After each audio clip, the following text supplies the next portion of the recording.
One of the most requested things for me to do is to talk more about my various collections. In the past, I did a humongous Blu-ray update. It was my 500th video, and ever since then, people have been like, can you do more? Can you do more? I want to know what else you're getting. I see your shelf expanding. Chris, what's going on back there? People want to know about my Nintendo 64 collection behind me. Some people actually have been asking me, what are those yellow things behind you?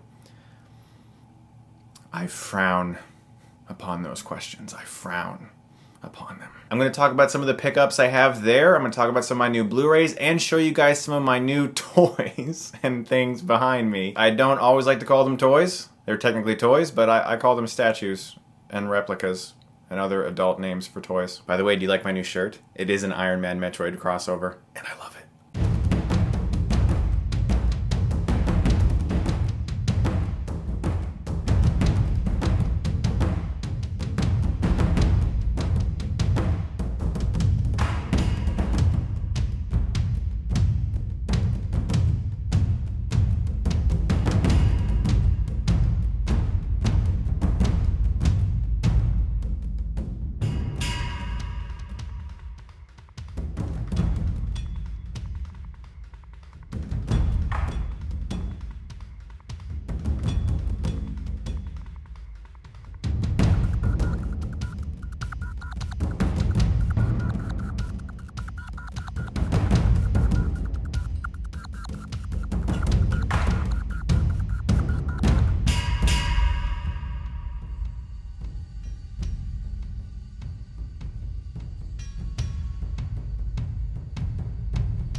I picked up the Wolf of Wallstreet because I just had to, and on top of that, it was only $7.99. I also got Gravity for only $7.99. Yeah, I just saw this one place that they sell like rental stuff all the time. They put out their movies for rent, and then like 3 weeks later, they sell them all for like $7.99. It's awesome. I also picked up the entirety of Rocko's Modern Life, the entire show on DVD. I don't know if you guys ever watched this, but I grew up with it. It's one of the best cartoons that came out in the 90s. I love this show, and it's also kind of disgusting at times. They got away with a lot more stuff in kids' cartoons when I was a kid. And after seeing the newest one, I wanted to go back and watch How to Train Your Dragon, and my fiance actually picked us up at Walmart for like $12.96.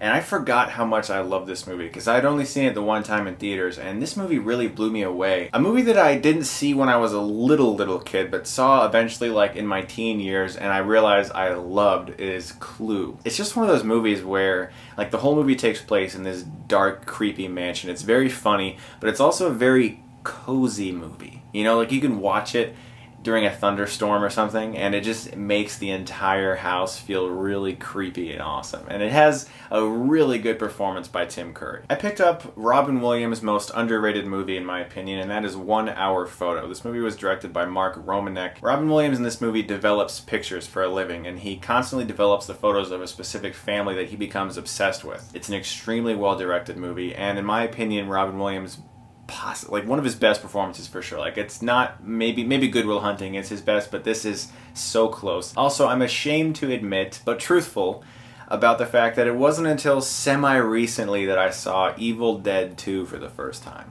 This movie's ingenuity blew me away. Sam Raimi and Bruce Campbell, what they did with this movie was so incredibly impressive on such a tight budget. They weren't really sure if they were going to be able to make this sequel, but they got to, and it turned out so awesome. I mean, yeah, some of the effects are dated, but it just has this charm to it when you watch it. Now, I do have a video on my channel that I posted a while back chronicling my continuing efforts to collect Nintendo 64 games. At that time, I didn't have any of the actual boxes, any of the actual manuals. They were in these fake plastic cases that are meant to look like the cases.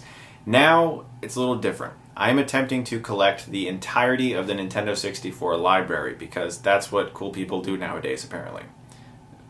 There's only 296 games. Now, that's actually not that much, and so it's actually a realistic goal. Behind me are about 50% of the system so far is what I've gotten to.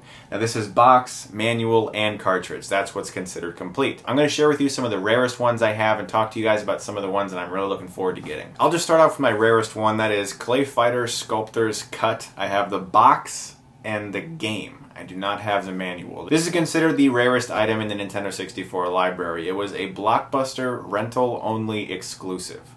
That meant that you couldn't buy it in stores. You could only rent it at Blockbuster. So a billion kids would like touch this, and then the manual would like get boogers and stuff all over it. And so to find it in good condition, it's virtually impossible. Sometimes this can go for like $1,000, $2,000 complete. The manual is the hardest thing to find, and I do not have it. One of my dreams is to just like find it at a thrift store or a flea market or something, or somebody has it at a reasonable price for once, but it's very hard to find.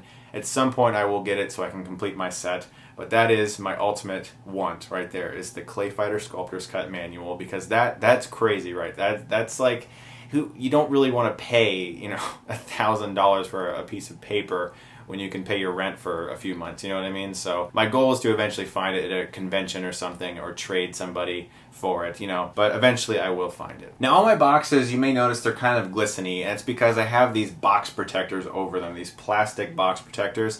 I got those from retroprotection.com. This guy is so awesome. He's got an eBay store as well. He sold me a lot of them at a really good deal. That guy was very nice to me. He sent me some messages. We talked back and forth. He sells things like manual protectors and cartridge protectors and box protectors. Every single one of these has them in there. Like for instance, my Army Man game.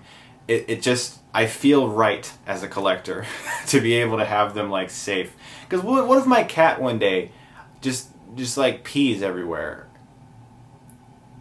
I mean, you know, that could happen. Definitely check out retroprotection.com and his eBay store. Let him know I sent you, because if you're into collecting like I am, he'll give you a good deal for sure. Another pretty rare one I have is Conker's Bad Fur Day, the complete set. This is manual, box, and game. This game is more rare because it was released way late in the Nintendo 64 lifespan. Like close to when they had already transitioned completely over to GameCube. Plus it looks like a kid's game, but it's rated mature, has like bad language and blood and gore and stuff. It's very funny. It was made by Rareware, which arguably made the Nintendo 64, because they made like GoldenEye, Perfect Dark, Banjo-Kazooie, Jet Force Gemini, Donkey Kong 64, Diddy Kong Racing. They made so many great games. And this might be the second or third most rare item on the Nintendo 64 library, and that is Stunt Racer, another Blockbuster exclusive, only available for rental. I do have the box, the manual, and the cartridge, and something I'm very happy about, because this is really hard to get your hands on. Another Blockbuster exclusive, Indiana Jones and the Infernal Machine. These things are rare, these Blockbuster special only games, because it's the only place you could get it was Blockbuster, and so it makes it hard to find a good condition box, manual, and cartridge. So I'm proud to own a lot of these, because as a collector, it's just something that makes me happy. You know, I can come in here and I can actually see like things that I used to play as a kid, and I actually feel like I have an actual library of something. My friends came over the other day and they were just like, hey, do you have this game? And I was like, yep, I got it. It's actually a dream of mine, is like anyone who could come to my house and be like, do you have that? This specific N64 game I want to play that I played when I was a kid. I'm like, yep, I got it right here. And we can play it. Just you and me. And this is also something I want to encourage. If any of you are fellow Nintendo 64 collectors who would like to trade or get in contact with me about trading items, if I do get a lot of duplicates of things sometimes. I do actually converse with quite a bit of collectors. I'm on the Nintendo Age forums, so if anybody wants to converse with me about that, I'm down. You can email me at chrisstuckmann@gmail.com, and we can talk stuff over. Who knows? I might have something you want, you might have something I want, I don't know. But guys, I'm going to be seeing Transformers Age of Extinction this Wednesday. My review will be up late Wednesday night. Hopefully it's not terrible. As always guys, thanks so much for watching, and if you like this, you can click right here and get Stuckmannized.